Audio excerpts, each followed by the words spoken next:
उसके साथ साथ मुख्य यहाँ मित्र धर्म की बात आ रही है। मित्र धर्म क्या है, मित्रता किसको कहते हैं?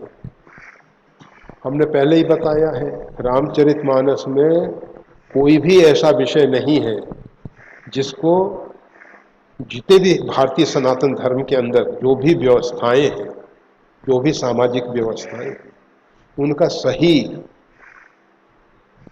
निरूपण किया गया, सही निरूपण किया गया।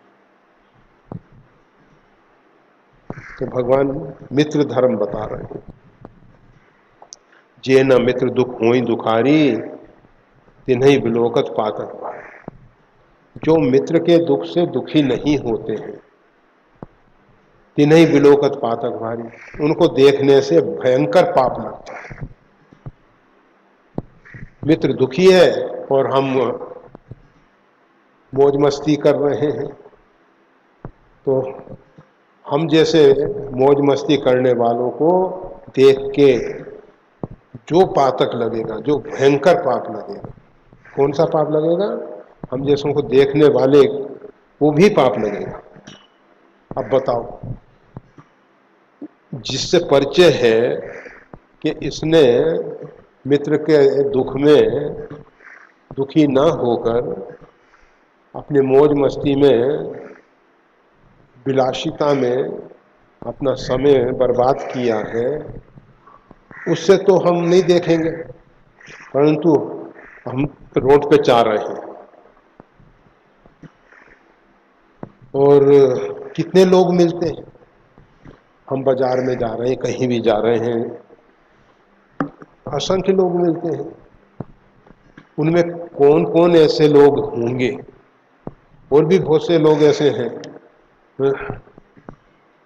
कृतघ्न, उनको भी देखने से पाप लगता है।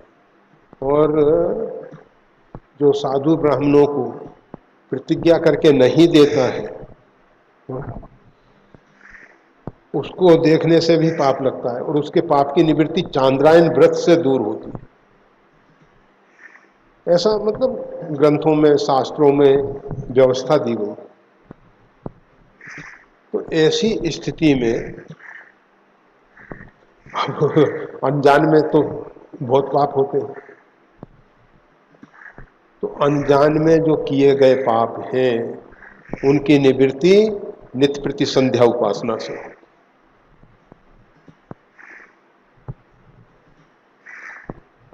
जो व्यक्ति नित्य प्रति संध्या उपासना करता है, तो उसके राति भर के किए हुए पाप प्रातःकालीन संध्या में दूर हो जाते हैं, दिन भर के किए हुए पाप संध्याकालीन संध्या में दूर हो जाते हैं। इस प्रकार से कम द्विकाल संध्या जरूर करनी चाहिए।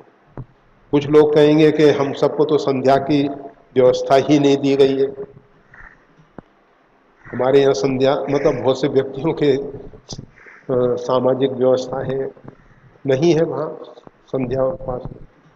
उनको दोनों समय शांत चित बैठ के भगवान का स्मरण करते हुए भगवान के साथ तादात्म्य करना चाहिए, भगवान के साथ एक होने की कोशिश करनी चाहिए कि भगवान में हमारा जो व्यष्टि अहंकार है वो विलीन हो जाए, हमारा व्यष्टि अहंकार सिर ना उठाए, परमात्मा में विलीन हो जाए। अहंकार को वही परमात्मा ही पचा सकते हैं, मतलब डाइजेस्ट कर सकते हैं, और कोई दूसरा नहीं कर सकता है। इसलिए दोनों समय उपासना करनी चाहिए। और आप सबको मालूम है, हमारे यहाँ एक व्यवस्था है। हमारे यहाँ जब हम कहते हैं हमारे सनातन धर्म की हम बात करते हैं, जो शाश्वत सनातन धर्म है, जो किसी व्यक्ति के द्वारा प्रकट नहीं किया है, वो शाश्वत है शुरू से है। जिस धर्म को पृथ्वी धारण करती है, जिस धर्म के कारण ये सारा अस्तित्व है, ठीक है कि भगवान श्री राम रामो विग्रहवान धर्म, भगवान श्री राम ने एक आदर्श धर्म का बताया कि किस प्रकार से धर्म की व्यवस्था होनी चाहिए। तो यहाँ कहा जा रहा है तिन्हि विलोकत पातक भारी, किनको देखने से जे न मित्र दुख होई दुखारी, जो मित्र के दुख से दुखी नहीं होता है, ऐसे व्यक्तियों को देखने से भयंकर पाप लगता है। पाप का मतलब आप सब समझ गए। पाप लगता है अर्थात हमारे जीवन में दुख क्लेश आदि व्याधि सब आने वाले हैं। करहि पाप पावहि दुख, भैरु शोक वियोग।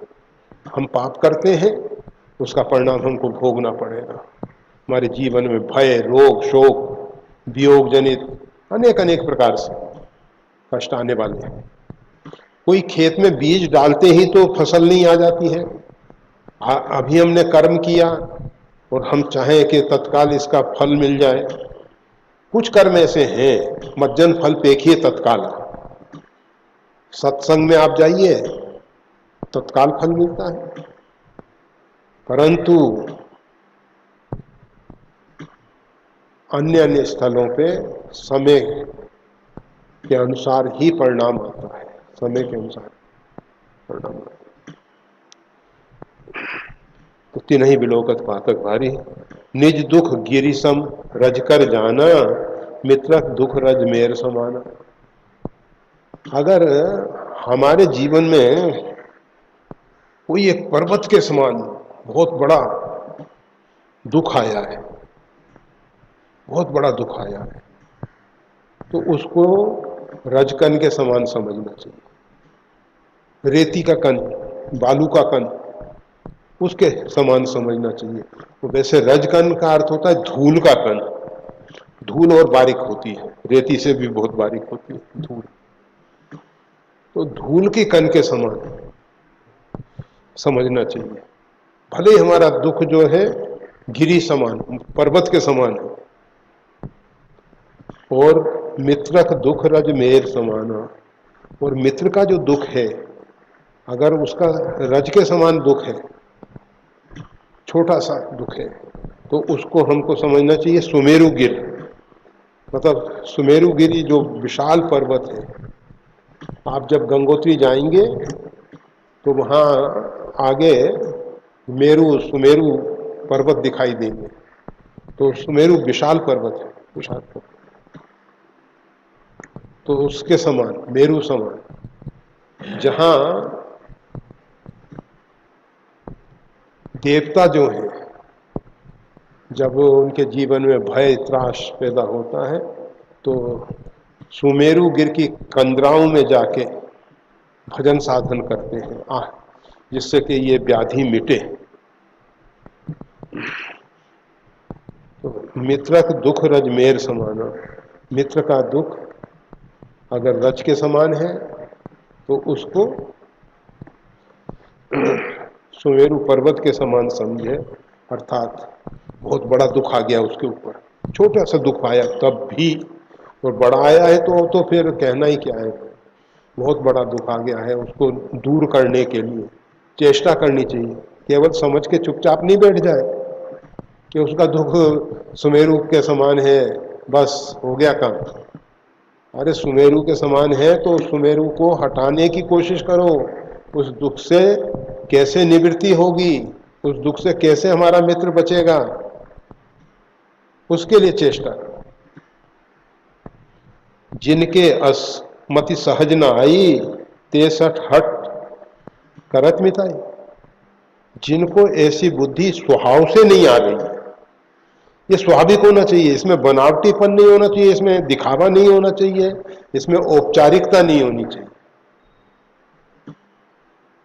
कि भाई औपचारिकता निर्वाह कर रहे हैं, उपचार कर रहे हैं, निर्वाह कर रहे हैं। औपचारिकता नहीं होनी चाहिए, दिखावा नहीं होना चाहिए, बाह्य आडंबर नहीं होना चाहिए।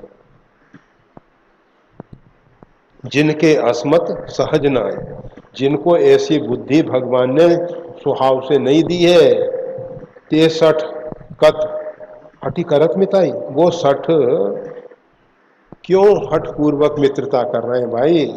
उनको तो मित्रता करनी ही नहीं चाहिए, क्योंकि वो मित्रता के अधिकारी नहीं है।